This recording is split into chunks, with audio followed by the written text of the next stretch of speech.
Sir, യുഎസും ഇറാനും തമ്മിലുള്ള യുദ്ധം അവസാനിക്കുന്നു. അതിന് ഏറ്റവും ഇമ്പോർട്ടന്റ് ആയിരിക്കുന്ന സമാധാന ഡീൽ. ഈ സമാധാന ഡീലിൽ എന്തൊക്കെ കാര്യങ്ങളാണ് പറഞ്ഞിരിക്കുന്നത് എന്നത് ലോകരാജ്യങ്ങൾക്കൊന്നും വ്യക്തമല്ല. കാരണം അമേരിക്ക പറയുന്ന സമാധാന ഡീൽ അല്ല ഇറാനിയൻ മാധ്യമങ്ങൾ പുറത്തുവിടുന്നത്. ഇറാന്റേതായ ഹോർമുസിൽ പൂർണ്ണ അധികാരം വേണം, ഹോർമുസിൽ ടോൾ ഈടാക്കാൻ സമ്മതിക്കണം എന്നതടക്കമുള്ള ചില കരാറും നിബന്ധനകൾക്കും സമ്മതം എന്നാണ് ഇറാൻ മാധ്യമങ്ങൾ പുറത്തുവിടുന്നത്. അപ്പോൾ ഈ സമാധാന ഡീലിൽ പറഞ്ഞിരിക്കുന്ന കാര്യങ്ങൾ എന്തൊക്കെയാകാനാണ് സാധ്യത? ഈ സമാധാന ഡീലിനെ ചുറ്റിപ്പറ്റിക്കൊണ്ട് തന്നെ യുഎസും ഇറാനും തമ്മിൽ വീണ്ടും പല വിഷയങ്ങളും പുകയുന്നുണ്ട് എന്ന് ചില റിപ്പോർട്ടുകളും പുറത്തു വരുന്നുണ്ട്. സമാധാന കരാറിനെ എങ്ങനെ വിലയിരുത്താം?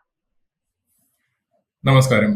കഴിഞ്ഞ കുറച്ച് മാസങ്ങളായിട്ട് നമ്മൾ കേട്ടുകൊണ്ടിരിക്കുന്നതാണ് ഓരോ ആഴ്ചയും അമേരിക്കൻ പ്രസിഡന്റ് ട്രംപ് വന്നിട്ട് യുദ്ധം അവസാനിപ്പിക്കാനുള്ള കരാർ ഇന്ന് വരും, നാളെ വരും എന്ന് പറയും. അടുത്ത ദിവസം തന്നെ അദ്ദേഹം തന്നെ വന്നിട്ട് പറയും ഇറാനെ പൂർണ്ണമായിട്ട് നശിപ്പിച്ചു കളയും, എല്ലാം തീർത്ത് കളയും, ഒബ്ലിറ്ററേറ്റ് ചെയ്യും, അങ്ങനെയൊക്കെ. അപ്പോ നമ്മൾ കേട്ടുകൊണ്ടിരിക്കുന്ന ഈ ആഴ്ച ഒപ്പിടും എന്ന് പറയപ്പെടുന്ന ഒരു സമാധാന കരാർ, അതൊരു ശരിക്കും സമാധാന കരാറാണോ അതോ മറ്റൊരു രാഷ്ട്രീയ നാടകത്തിന്റെ തുടക്കമാണോ എന്നുള്ളത് കണ്ടറിയേണ്ടതാണ്. അപ്പൊ യുദ്ധം തുടങ്ങിയത് ഫെബ്രുവരി 28-നാണ്, നമുക്കറിയാം. അപ്പൊ അതിന്റെ ഒരു പശ്ചാത്തലം എന്ന് പറയുന്നത് ഇറാന്റെ ആണവ പ്രോഗ്രാമുകളുമായിട്ട് ബന്ധപ്പെട്ട് ഇസ്രായേലിനുള്ള ആശങ്ക, അതുപോലെ തന്നെ ഇറാന്റെ ആണവ പ്രോഗ്രാമുമായിട്ട് അമേരിക്കയ്ക്ക് പണ്ട് മുതലേയുള്ള ആശങ്ക, ഇറാന്റെ ബാലിസ്റ്റിക് മിസൈൽ പദ്ധതിയെ കുറിച്ചുള്ള ആശങ്ക, മേഖലയിലെ സുരക്ഷ ഇസ്രായേലുമായിട്ട് ബന്ധപ്പെട്ട കാര്യങ്ങൾ. അപ്പം അങ്ങനെയാണ് ഈ യുദ്ധം തുടങ്ങുന്നത്. യുദ്ധത്തിന് ശേഷം നടന്ന കുറച്ച് കാര്യങ്ങൾ ചുരുക്കത്തിൽ പറയുകയാണെങ്കിൽ ഇറാന്റെ രാഷ്ട്രീയ നേതൃത്വത്തെയും മിലിറ്ററി ലീഡർഷിപ്പിനെയും ഒരു പരിധിവരെ ഏറ്റവും മുകളിലുള്ള ലീഡർഷിപ്പിനെ ഇല്ലാതാക്കാൻ, ഖമനേയി ഉൾപ്പെടെയുള്ളവരെ ഇല്ലാതാക്കാൻ ഇസ്രായേലിനും അമേരിക്കയ്ക്കും കഴിഞ്ഞു.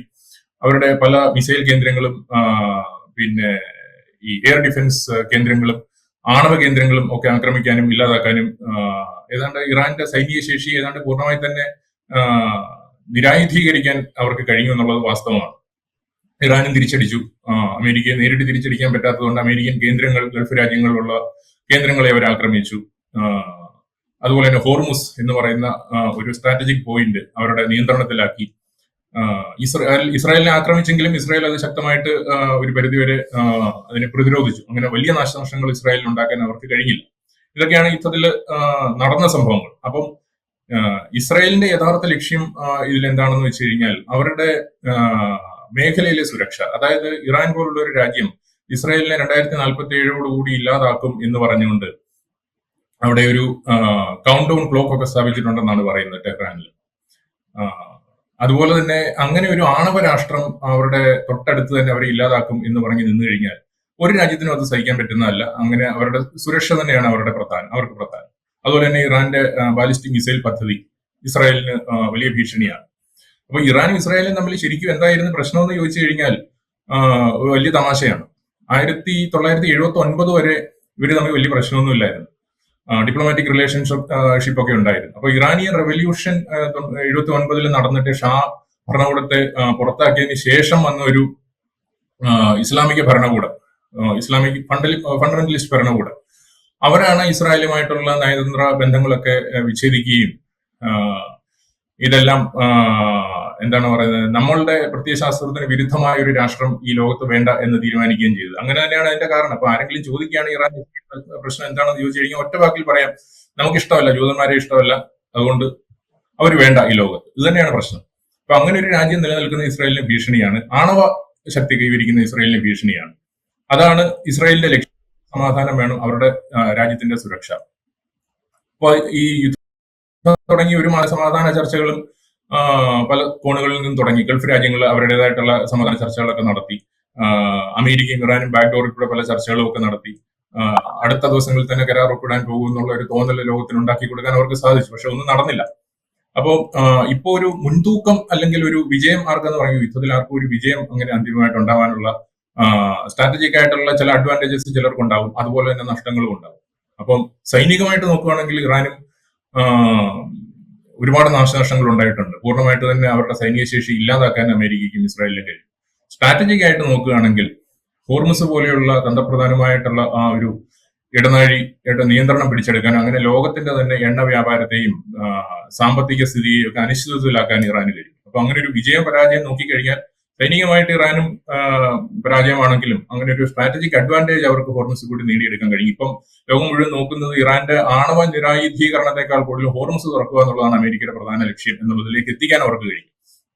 അതിനിടയ്ക്ക് പാകിസ്ഥാനും ഒരു കോമാളി വേഷമൊക്കെ കിട്ടിയിറങ്ങി, ഞങ്ങൾ ഇറാനുമായിട്ടും അമേരിക്കയുമായിട്ടും ഗൾഫ് രാജ്യങ്ങളുമായിട്ടും ഒരുപോലെ എല്ലാം നല്ല സൗഹൃദത്തിലാണ്, അപ്പൊ ഞങ്ങൾ ഇതെല്ലാം പറഞ്ഞു തീർത്തു തരാമെന്നൊക്കെ പറഞ്ഞ് അവർ ഇറങ്ങിയെങ്കിലും കൂടുതൽ ശബ്ദം ഉണ്ടാക്കിയതല്ലാതെ അതിന് ഫലപ്രദമായ ഒരു പരിണാമത്തിലേക്ക് എത്തിക്കാൻ അവർക്കും സാധിച്ചില്ല.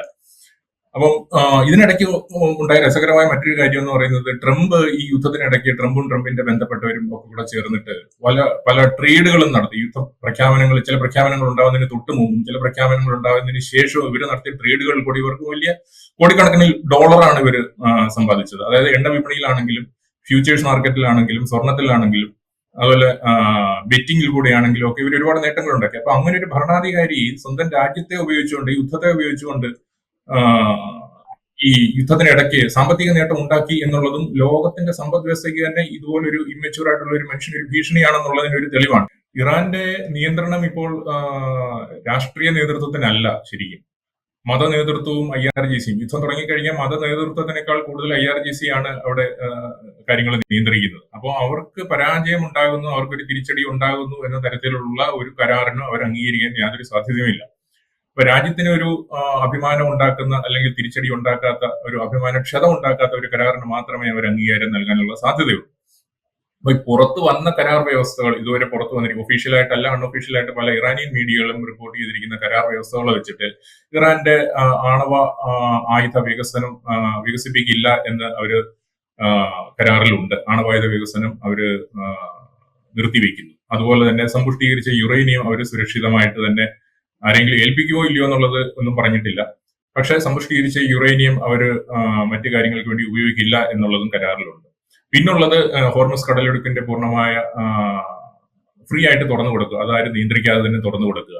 പിന്നെ ഇവരുടെ സാങ്ഷൻസിലുള്ള ഇളവ്, നേവൽ സാങ്ഷൻസിലുള്ള ഇളവ്, അത് ഇന്ന് തന്നെ നേവൽ സാങ്ഷൻസ് ലിഫ്റ്റ് ചെയ്തു എന്ന് ട്രംപ് പറയുന്നതായിട്ട് ഒരു ന്യൂസ് കണ്ടു. ഹോർമസിലൂടെയുള്ള ഇറാന്റെ കപ്പലുകൾക്ക് ഇനി സ്വതന്ത്രമായിട്ട് പോകാം എന്നുള്ള രീതിയിൽ. പിന്നീട്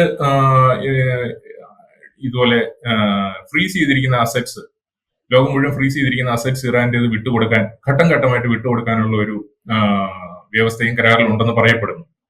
പിന്നീട് ഈ 2 മാസം 60 ദിവസത്തേക്കാണ് ഈ ചർച്ചകൾ നടക്കുക. അപ്പൊ ഈ 60 ദിവസത്തിനുള്ളിൽ ആണവ നിരായുധീകരണവുമായിട്ട് ബന്ധപ്പെട്ട് സന്തുഷ്ടീകരിച്ച യുറേനിയത്തിന്റെ സുരക്ഷിതത്വമായിട്ട് ബന്ധപ്പെട്ട കാര്യങ്ങളിൽ ഒരു തീരുമാനം എത്തും എന്നാണ് പറയുന്നത്. ഇതൊരു ഡ്രാഫ്റ്റ് കരാറ് ആണെന്ന് പറയാൻ പറ്റില്ല. ഇത് മീഡിയയിൽ കൂടി പുറത്തു വന്ന ചില